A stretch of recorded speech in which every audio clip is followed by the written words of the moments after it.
छठे चरण के चुनाव प्रचार के आखिरी दिन प्रधानमंत्री ने जनसभा कर विपक्ष पर जमकर हमला बोला। पहले तो पीएम ने आतंकवाद के नाम पर कांग्रेस पर हमला किया। एक तरफ आतंकवादियों को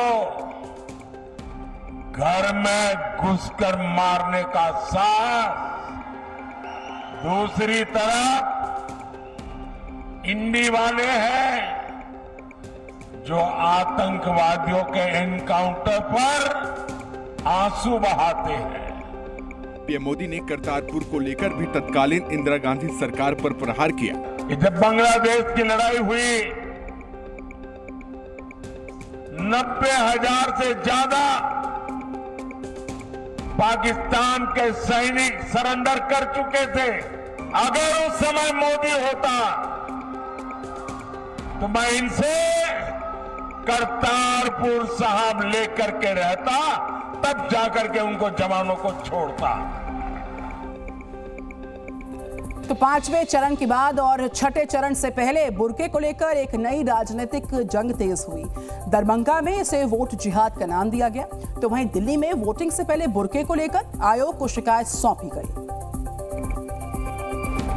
लोकसभा चुनावों में बुर्के को लेकर विवाद थमने का नाम नहीं ले रहा है। पांचवें चरण में बिहार के दरभंगा में जो हुआ, उसके बाद तो यहाँ सियासी विवाद काफी बढ़ गया है। छठे चरण में वोटिंग से पहले बीजेपी चुनाव आयोग तक हो आई। गुरुवार को पार्टी ने चुनाव आयोग को एक चिट्ठी लिखी और दिल्ली के मतदान केंद्रों पर बुर्का पहनकर आने वाली मतदाताओं की पहचान कराने की मांग रखी। बीजेपी का आरोप था कि 5 चरणों में कई जगहों पर बुर्के में फर्जी वोटिंग हुई है। दरभंगा में 5वें चरण की वोटिंग के दौरान जो हुआ, उसका वीडियो खूब वायरल हुआ। फर्जी वोटिंग को लेकर पुलिस ने कार्रवाई तो की, लेकिन भीड़ के सामने पुलिस कुछ नहीं कर सकी। मधुबनी के सांसद और उम्मीदवार अशोक यादव ने इसे वोट जिहाद का नाम दिया है। इस बार के चुनाव में प्रयास किया गया था एक कौम के द्वारा कि भारी मात्रा में बोकस वोट गिराने की योजना बनाई गई थी और बोकस वोट गिराया भी गया। बुर्का पहन के फर्जी आईडी लेके वोट गिराया गया, वोट गिराने का प्रयास किया गया।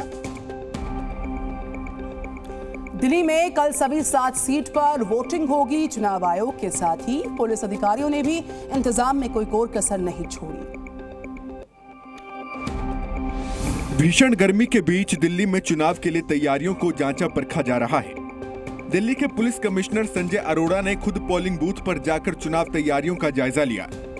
चुनाव के लिए 60,000 से ज्यादा जवान और 51 कंपनी केंद्रीय बलों की ड्यूटी लगाई गई है। साथ ही क्यूआरटी फ्लाइंग स्क्वाड और एसएसटी को मुस्तैद रखा गया है। जितने भी सेफ गार्ड मेजर्स हैं, जैसे कि इंटरस्टेट नाकाज हो गए, क्यूआरटीज हो गई, फ्लाइंग स्क्वाड्स, एसएसटीज वगैरह, सब अपना काम कर रहे हैं। एंड हमारी कोशिश यही रहेगी कि लोकसभा चुनाव शांति से और अच्छे से निकल जाए। शनिवार को होने वाली वोटिंग के लिए 2628 वोटिंग सेंटर बनाए गए हैं, जिसमें से 429 संवेदनशील घोषित किए गए हैं। वोटिंग के दिन दिल्ली सरकार ने सार्वजनिक अवकाश का ऐलान किया है। इसके अलावा शराब की दुकानें और सभी बाजार भी बंद रहेंगे। चुनाव को देखते हुए दिल्ली मेट्रो की सर्विस भी सुबह 4 बजे से शुरू होगी।